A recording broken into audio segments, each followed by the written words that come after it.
नमस्ते साथियों। क्लास शुरू करते हैं। टॉपिक वही है, टॉसों में अपूर्णता, क्रिस्टल दोष या क्रिस्टल त्रुटि। तो थोड़ा सा वापस एक बार रिपीट करते हैं कि जिससे टॉपिक की ले बन जाए, पढ़ाने में भी अपना इंटरेस्ट रहे। तो हम बात कर रहे हैं यहाँ पे कि टॉपिक हम लिख रहे हैं क्रिस्टल दोष। क्या लिखा? क्रिस्टल दोष।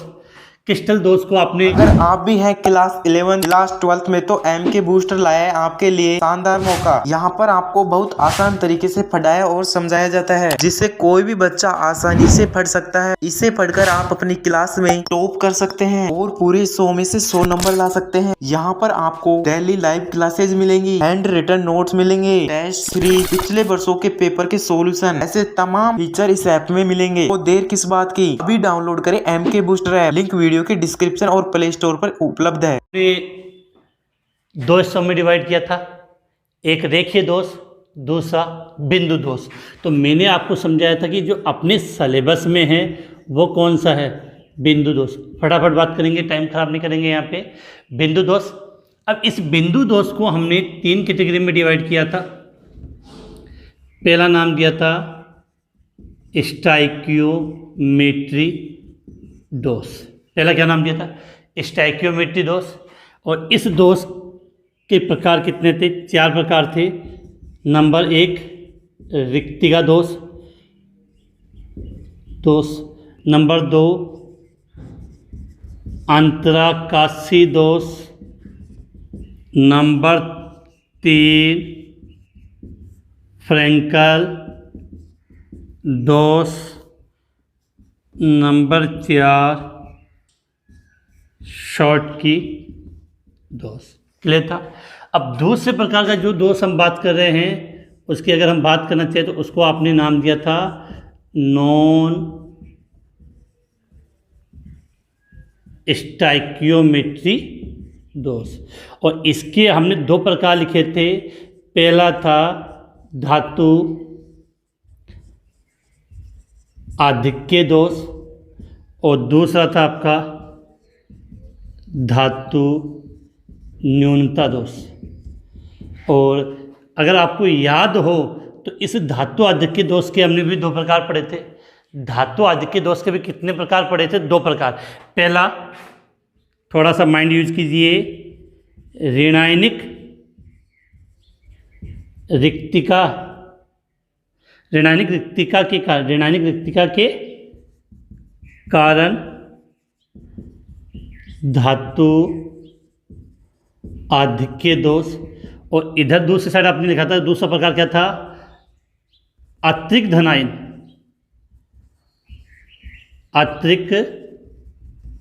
धनायन, अंतराकाशी स्थलों में उपस्थित होने के कारण धातु आधिक्य दोष। अब एक बात और, तीसरा जो प्रकार की हम बात कर रहे हैं उसको हमने नाम दिया था अशुद्धता दोष। क्या लिखा था? अशुद्धता दोष। तो बाकी के तो हमने पोर्शन पढ़ लिए थे, इसलिए मैं ज़्यादा इनके बारे में बात करूंगा नहीं। पिछली क्लास में भी हमने काफ़ी रिपीट कर लिया था। आज के इस क्लास में इस टॉपिक में हमें क्या पढ़ना है? एक तो धातु न्यूनता दोष। नाम से पे क्लियर है कि जब क्रिस्टल जालक में धातु की क्या हो जाए? कमी हो जाए। और उसके बाद एक कौन सा दोष है आपका? अशुद्धता दोष। अशुद्धता का मतलब कि किसी क्रिस्टल जालक में किसी अन्य पदार्थ की अशुद्धि मिला दी जाती है। नाम से बिल्कुल क्लियर है। थोड़ा सा क्वेश्चन अच्छे बनेंगे कि धातु न्यूनता दोष में धातु की कमी होगी और उसका जो अणुसूत्र है वो उसके स्टाइकोमेट्री अनुपात से अलग हो जाएगा।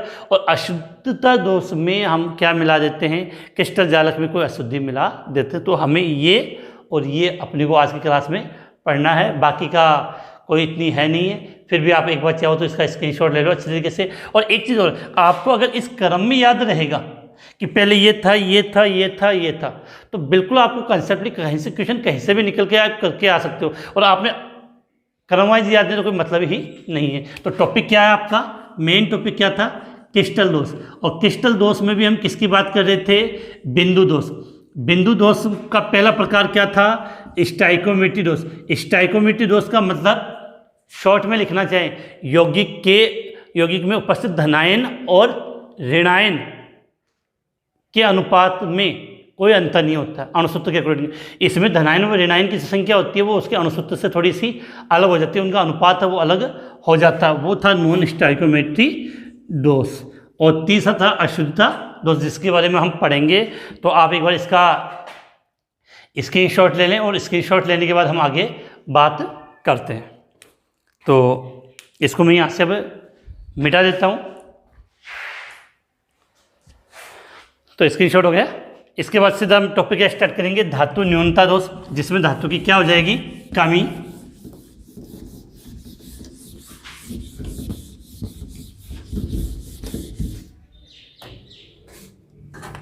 देखो बात करें,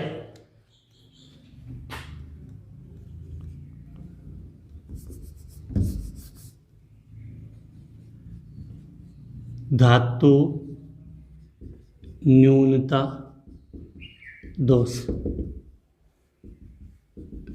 क्या लिखा है, धातु न्यूनता दोष। क्या होता है, इस प्रकार के दोष में धातु क्रिस्टल जालक में स्टाइकोमेट्री अनुपात की तुलना में धातु की मात्रा क्या हो जाती है, कम हो जाती है। इसे हम बोलते हैं धातु न्यूनता दोष। और ये विशेषकर उन तत्वों में पाया जाता है, उन यौगिकों में पाया जाता है जिनमें संक्रमण तत्व उपस्थित होते हैं, क्योंकि वो परिवर्तनशील ऑक्सीकरण अवस्था प्रदर्शित करते हैं। अगर आपने 11वीं क्लास पढ़ी हो तो कौन से ब्लॉक के तत्व, S block, P block, D और एफ आवर्सानी पढ़ी है, कौन से ब्लॉक के तत्व होते हैं जो परिवर्तनशील ऑक्सीकरण अवस्था प्रदर्शित करते हैं। अगर जानते हो तो कमेंट्स में आंसर दे दीजिए। तो इसके लिए हम पहले लिख लेते हैं यहाँ से कि जैसे अपनी क्लास कंटिन्यू रनिंग स्टार्ट हो सके। देखो बात करें आगे कि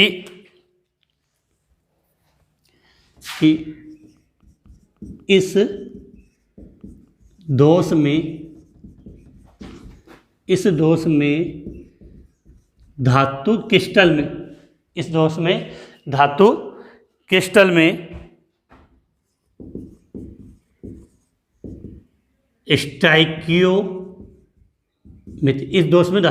में स्टाइकोमेट्री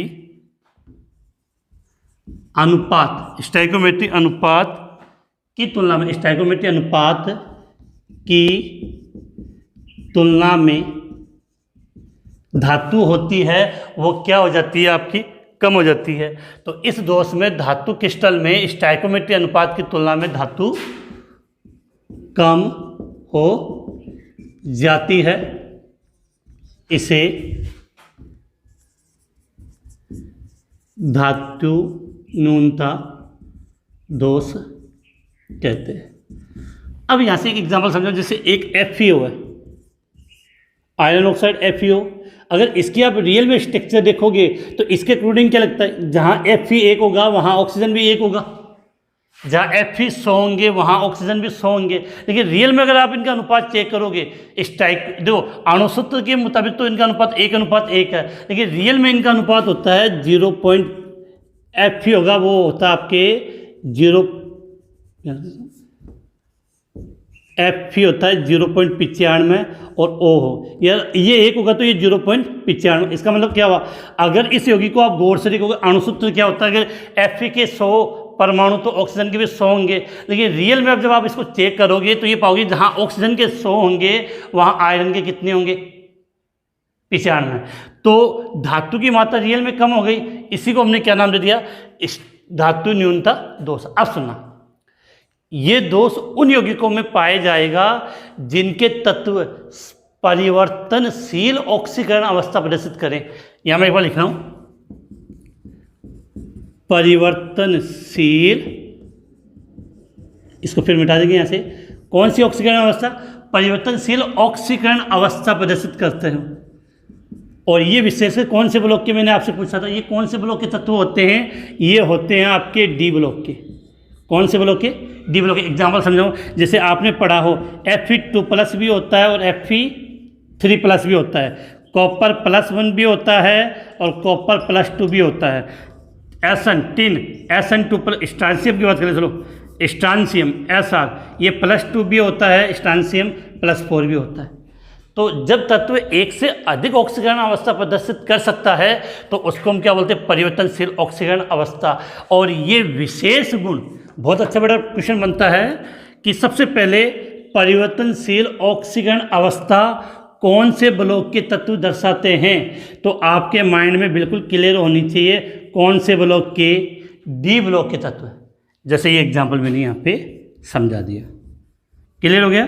तो इसका मतलब ये धातु न्यूनता रस मुख्यतः कौन से ब्लॉक के तत्व यौगिकों में पाया जाएगा? डी ब्लॉक के यौगिकों में पाया जाएगा। इसका भी एक बार स्क्रीनशॉट ले लें, क्योंकि इसको मिटा रहे हैं, फिर अपने टॉपिक पे आते हैं, एक एग्जाम्पल समझते हैं।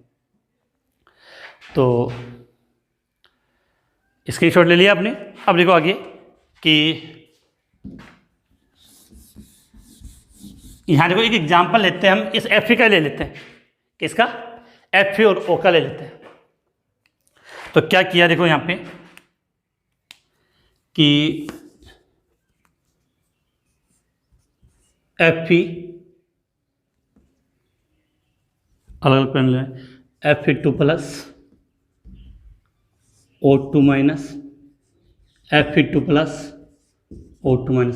नज़र आ रहा होगा? बोलो सही है, नहीं आया? थोड़ा सा इसको और इधर ले लेते हैं। Fe2+, O2-, Fe2+ और O2-। क्लियर है? जालक बना के दर्शाना, क्रिस्टल जालक बनाना, तो सीधा मतलब प्लस के पास में माइनस रहेगा। अट्रैक्शन होता है वो विपरीत आवेश के मध्य होता है। तो O2-, Fe2+, O2-, Fe2+,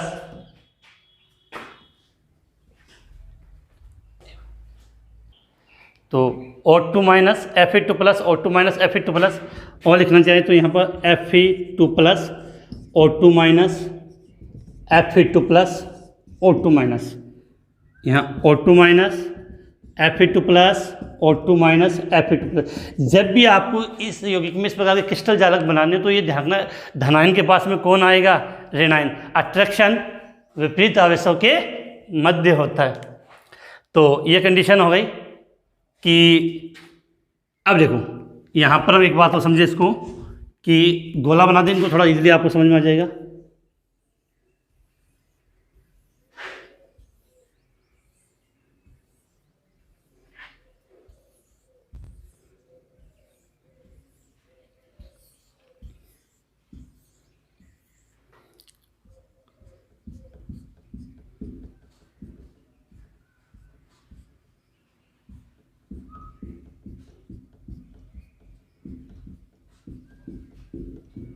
अब देखो ये नॉर्मल क्रिस्टल जालक है जिसमें Fe का और ऑक्सीजन का अनुपात 1:1 है। लेकिन क्या होता है, किसी कारण से आपने इसको गर्म किया किसी भी तरीके से, इसमें एक क्रिस्टल जहाँ से Fe2+ आयन चला गया बाहर, Fe2+ आयन क्रिस्टल जालक से ही क्या हो गया? बाहर चला गया। अब Fe2+ आयन की कमी हो गई। Fe मतलब धातु है, तो धातु की संख्या में क्या आ गई? कमी आ गई। इसको देखें धातु न्यूनता दोष। लेकिन विशेष बात क्या है, अब देखो यहाँ से 2+ का बाहर गया, तो इसका मतलब 2+ में कमी आ गई, 2+ का कम हो गया। तो अब उस आवेश को बराबर करने के लिए इनमें से कोई भी 2 Fe, जैसे ये एक तो ये +3 में कन्वर्ट हो गया मान लिया, और एक ये +3 में कन्वर्ट हो गया। अब आवेश में बराबर वृद्धि होगी। कैसे? फिर से रिपीट समझा दूं। क्या था कि आपके पास Fe2+ था, ये बाहर चला गया। कहाँ चला गया? बाहर घूमने चला गया। तो इसका जाने का मतलब कितने प्लस की कमी हो गई? 2+ की कमी हो गई। क्लियर है? अब इस प्लस की कमी को भरपाई करने के लिए अन्य 2 Fe2+, जो अन्य 2 Fe2+ थे, ये Fe2+ Fe3+ में और ये Fe2+ Fe3+ में, तो 1+ की वृद्धि तो यहाँ हो गई, 2 से प्लस की वृद्धि यहाँ होगी। तो 2 की जो कमी हुई है, दो की जो कमी हुई है, इन्होंने अपनी ऑक्सीकरण अवस्था में वृद्धि करके उस कमी को बराबर कर दिया है, जिससे कंपाउंड है वो वैद्युत उदासीन बना रहे। तो यहाँ पर इन दो की क्या होगी, वृद्धि होगी।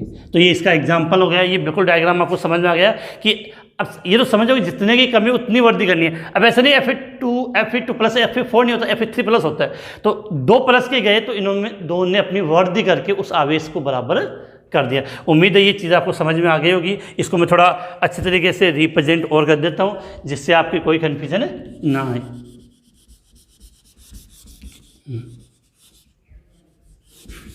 अब देखो, इसके लिए लिखना है, तो इसके लिए हम इस तरह से लिख सकते हैं कि यह दोष उन आयनिक क्रिस्टलों में, यह दोष उन आयनिक क्रिस्टलों में पाया जाता है जिनमें धातु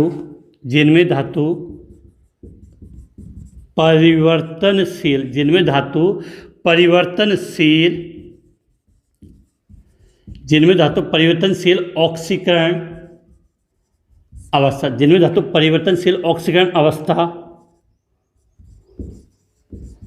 प्रदर्शित करती है, जिनमें धातु परिवर्तनशील ऑक्सीकरण अवस्था प्रदर्शित करती है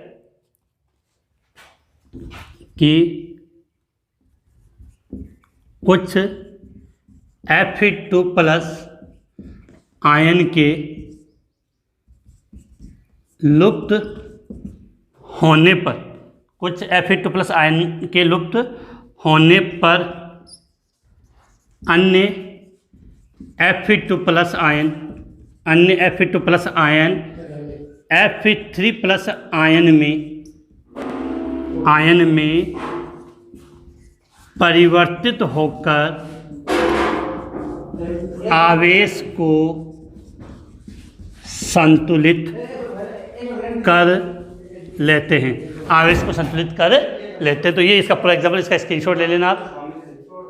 तो इसका आप स्क्रीनशॉट ले लें।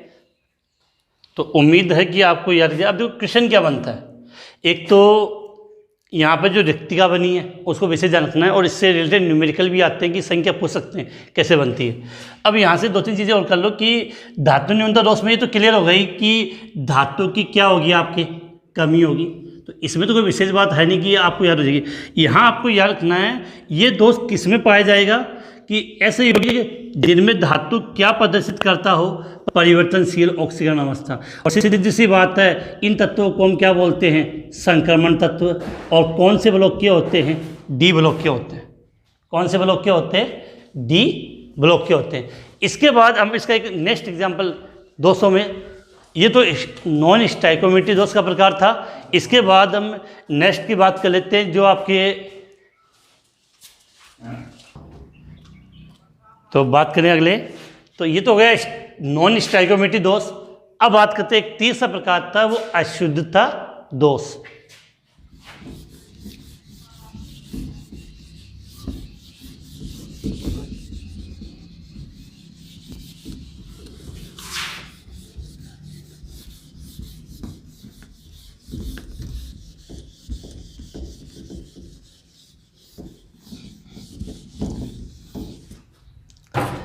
अब देखो, जो तीसरा प्रकार था उसका नाम है अशुद्धता दोष। नाम से क्लियर है कि इसमें क्या होगा कि किसी क्रिस्टल जालक में किसी अन्य यौगिक की आप अशुद्धि मिला दो तो उसको हम क्या नाम कहेंगे, अशुद्धता दोष। यहाँ समझना, थोड़ी सी कुछ बातें अच्छी क्वेश्चन बनते हैं कि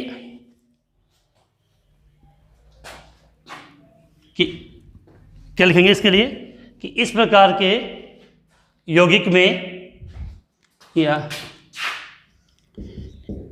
इस दोष में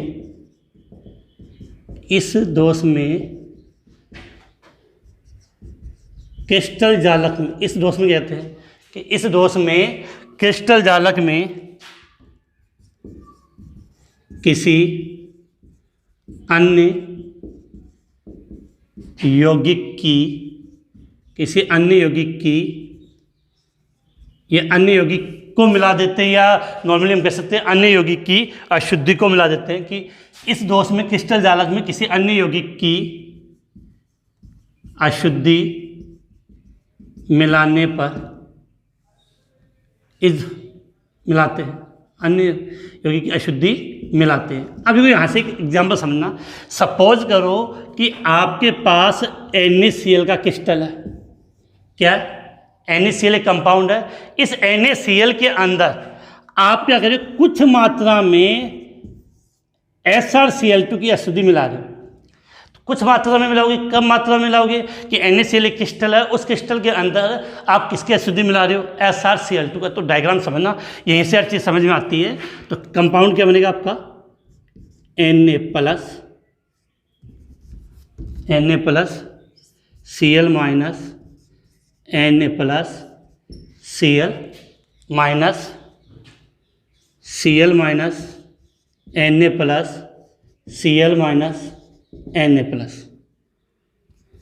Na plus Cl minus Na plus Cl minus Cl minus Na plus Cl minus Na plus. यहाँ तक की बात क्लियर हो गई। अब सीधी सी बात, तो वही क्रिस्टल जालक इनको रिप्रेजेंट करना है, तो आपने क्या किया, इन सब पर गोला बना दिया।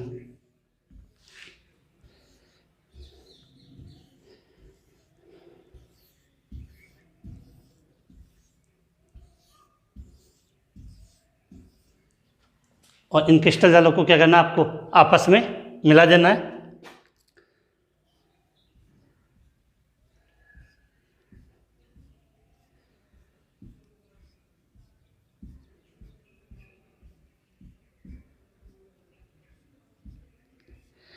ये तो NaCl का क्रिस्टल था। अब इस क्रिस्टल में हम क्या मिला रहे, सबसे इंपॉर्टेंट जिसमें SrCl2। अब देखो, इसमें भी Cl और इसमें भी Cl, तो इसका तो कोई इफेक्ट ही नहीं पड़ेगा, मिलेगा ना मिलेगा हमें पता नहीं चलेगा। लेकिन यहाँ से आपने क्या मिला दिया, इसमें SrCl2, तो अब ये Sr आएगा। अब यहाँ से आप समझो कि SrCl2 की आप स्ट्रक्चर देखोगे गौर से, तो क्या होगा, Sr2 प्लस होता है। क्या होता है? Sr2 plus. अब एक बात सुन लेना गौर से, मैंने कहा कि कंपाउंड है वो सदैव वैद्युत उदासीन बना रहता है, उसमें कुल टोटल आवेश सदैव 0 होता है। तो इसका मतलब इस Na प्लस के स्थान पे Na प्लस कुछ आवेशीकरण Na प्लस है वो यहाँ से क्रिस्टल जालक से बाहर चला जाएगा, कुछ Na प्लस क्रिस्टल जालक से बाहर चले जाएंगे, उसके स्थान पर कौन आ जाएगा? Sr2 प्लस, स्ट्रांसियम 2 प्लस आ जाएगा। अब कैसे समझो कि सपोज करना कि यहाँ से एक Na प्लस बाहर चला गया, अब एक Na प्लस बाहर जाए और यहाँ से Sr2 प्लस आए, तो प्लस के 2 आ रहे तो आवेश बराबर रहेगा। तो इसका मतलब यहाँ से हमने 2 Na प्लस बाहर निकाल दिया। कितने? 2 Na प्लस बाहर निकाल दिया, और उनके स्थान पर यहाँ पर एक Sr2 प्लस हो गया, यहाँ पर एक Sr2 प्लस आ गया। अब सुनना क्या विशेष बात हुई कि एक क्यों आया, देखो समझो यहाँ पे कि एक Na प्लस और दूसरा Na प्लस, कुल प्लस के कितने हुए? 2। जब आपका Sr2 प्लस क्रिस्टल जालक में आएगा तो इस पे प्लस के कितने होंगे? 2। तो मतलब Sr2 प्लस जब क्रिस्टल जालक में प्रवेश करेगा तो 2 Na प्लस बाहर जाएंगे, जिससे आवेश संतुलित रहे। अगर सपोज करो यहाँ पर +3 वाला होता तो 3 बाहर जाते, क्योंकि आवेश इक्वल है। तो इसमें एक विशेष बात होती है कि जितना Sr2 प्लस आयन आएगा उतनी रिक्तिका बन जाएगी इसमें। ठीक है, तो ये इसका डायग्राम था। अब इसको हम लैंग्वेज के रूप में थोड़ा सा लिख लेते हैं, जिससे आपको और कंफर्टेबल हो जाए, किसी प्रकार का कोई कन्फ्यूजन ना रहे। तो ये तो इसका हो गया डायग्राम, और इन्हीं डायग्राम से हमें हर चीज़ समझ में आ जाती है। तो अशुद्ध दोष की बात थी इसके लिए। अब देखो इसको लिखते कैसे, जो यहाँ लिखते हैं कि NaCl के क्रिस्टल में, NaCl के क्रिस्टल में अल्प मात्रा में, NaCl के क्रिस्टल में अल्प मात्रा में SrCl2 की अशुद्धि मिलाते हैं। NaCl के क्रिस्टल में अल्प मात्रा में SrCl2 की अशुद्धि मिलाते हैं, जिससे Na प्लस आयन के स्थान पर Sr2 प्लस आयन आ जाता है, जिससे क्या होगा, Na+2 आयन के स्थान पे Na+2 आयन के स्थान पर Sr2 प्लस आयन आ जाता है। अब एक विशेष बात यह रखनी है कि क्रिस्टल में जितना द्विसंयोजी आयन प्रवेश करेंगे उतनी रिक्तिका बनेगी। द्विसंयोजी मतलब 2 +2 वाले, कि जो +2 वाला एक आएगा तो 2 बाहर जाएगा। अब 2 में से एक तो उसके स्थान पे आ गया और एक क्या रह गया, खाली रिक्तिका बन गई। तो जितने Sr2 प्लस आयन इसके अंदर देखो, जैसे यहाँ पे Sr2 प्लस एक आया तो एक खाली रह गया, तो जितने Sr2 प्लस आयन प्रवेश करेंगे उतनी इसमें रिक्तिका का निर्माण हो जाता है। तो इसको हम इस प्रकार से लिख सकते हैं कि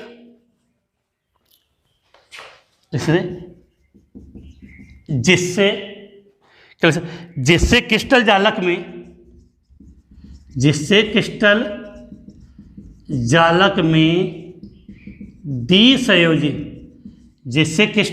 में द्विसंयोजी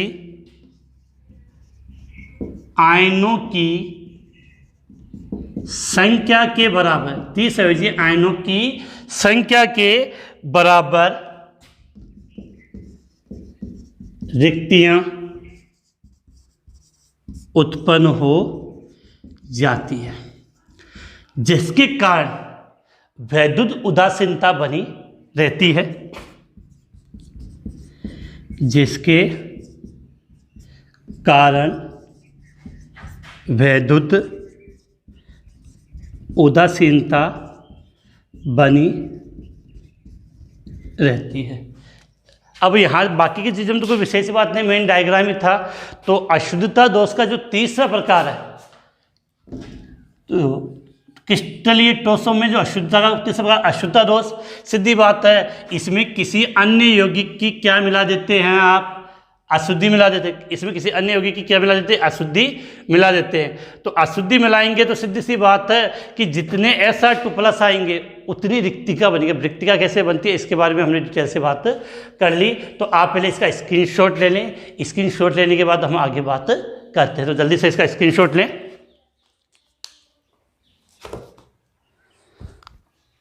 तो इतना बड़ा मुश्किल नहीं है, काफ़ी बच्चों की इस टॉपिक में कन्फ्यूजन आता है। आगे वाले टॉपिक तो इससे भी ज़्यादा इजी है। थोड़ा बहुत अगर आपको आवर्तसारणी का नॉलेज है तो आगे वाले टॉपिक में बिल्कुल किसी भी प्रकार की कोई परेशानी नहीं होगी।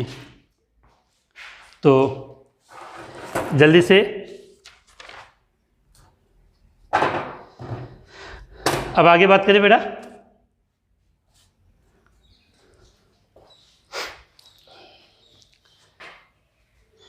कि एक बच्चे का मैसेज आया था कि सब कि पहले ऑफलाइन पढ़ते थे अब ऑनलाइन पढ़ते हैं। तो मतलब बेटा वक्त के साथ हर चीज़ चेंज हो जाती है, वक्त के साथ हर चीज़ें चेंज हो जाती है। इस पर एक छोटी सी बात बताना चाहूँगा मैं आपको कि पहले आपने बोला शुरुआत में जब मोबाइल आते थे तो कॉल दर महंगी होती थी, तो किसी को भी कोई बात होती तो बोलते थे मिस कॉल दे देना। तो हम क्या करते थे, किसी को परेशान करना होता मिस कॉल दे दिया, फ़ोन काट दिया, फिर मिस कॉल दे दिया, तो अगला परेशान होकर वापस कॉल करता था। लेकिन आपको पता है कि वर्तमान में अब जब से अनलिमिटेड वाला सिस्टम आया है तो ये मिस कॉल नाम की जो प्रजाति है वो विलुप्त हो गई है। अब कोई मिस कॉल नहीं देता है, लेकिन मिस कॉल का एक रूप नया कन्वर्ट हो गया। कैसे समझना कि आपने भी नोट किया होगा कि अगर आपको किसी को परेशान करना है तो आप क्या करो, उसको एक मैसेज व्हाट्सएप पे एक मैसेज टाइप करो और उसके पढ़ने से पहले उसको डिलीट मार दो। अगले का तुरंत मैसेज आएगा, जब वो देखेगा चेक करेगा, भाई तूने क्या डिलीट कर दिया। बहन भी हो सकती है, मतलब भाई तूने क्या डिलीट कर दिया, कुछ रिप्लाई नहीं देना। थोड़ी देर बाद वापस से मैसेज करो, वापस से डिलीट मार दो। तो 3-4 बार करोगे तो ये डिलीट वाला सिस्टम है ना वो मिस कॉल की तरह रूप में रूपांतरित हो गया। उसी प्रकार बेटा पढ़ने का सिस्टम था अपना, पहले ऑफलाइन पढ़ते थे, कोविड के कारण अपनी ये जो स्कूलें बंद हो गई, जिसके कारण अपने पढ़ने का सिस्टम एकमात्र अभी ऑनलाइन है। जब से स्कूलें खुल जाएगी तब अपनी ऑफलाइन भी स्टार्ट हो जाएगी, और अभी फ़िलहाल कोई संभावना नहीं लग रही स्कूल खुलने की, तो हमें इसी ऑनलाइन के माध्यम से पढ़ाई करनी है। आज की बूस्ट लाइन कि अगर आप अपनी काबिलियत पर शक के बजाय यकीन करोगे, अगर आप अपनी काबिलियत पर शक की बजाय यकीन करोगे तो अंगुलियां उठाने वाले लोग ही एक दिन आपके लिए तालियां बजाएंगे। अंगुलियां उठाने वाले लोग ही एक दिन आपके लिए तालियां बजाएंगे। तो बेटा सीधी सी बात है कि सबसे बड़ी बात तो है कि अपने आप पे क्या होना चाहिए, भरोसा होना चाहिए, विश्वास होना चाहिए। अगर आप अपने आप पे डाउट करोगे कि हाँ ये काम मैं कर सकता हूँ, नहीं कर सकता, तो अगर अपने आप पे डाउट आ गया, अपने आप पे ही डाउट आ गया है, तो फिर पॉसिबल ही नहीं है, फिर तो पॉसिबल ही नहीं है। इसलिए सबसे मेन काम होता है अपने आप पे विश्वास, और अपने आप पे विश्वास होगा तो हर काम में हमें सफलता ज़रूर मिलेगी। तो ये अशुद्धता दोष वाला था, समाप्त हो गए। इसके बाद इसके 2 टॉपिक और बचते हैं। एक तो चालकता वाला टॉपिक आता है, इसमें 2 क्वेश्चन अच्छे आते हैं, एन टाइप और पी टाइप वाले, और लास्ट में इसके चुंबकीय गुण। लास्ट टॉपिक में इसका क्या आता है, चुंबकीय गुण। तो ये 2 टॉपिक बच्चे उम्मीद करते हैं 2 दिन के 3 दिन की क्लास में हम चैप्टर फिनिश कर लेंगे, और उसके बाद इस चैप्टर के हम जो पार्ट के पीछे जो अभ्यास क्वेश्चन होते हैं या अन्य जो महत्वपूर्ण क्वेश्चन है उनके बारे में बात करेंगे। अगर आपको क्लास पसंद आती है तो लाइक, शेयर और सब्सक्राइब करना ना भूलें। ठीक है, तो आज की क्लास यही समाप्त करते हैं। जय हिंद, जय भारत।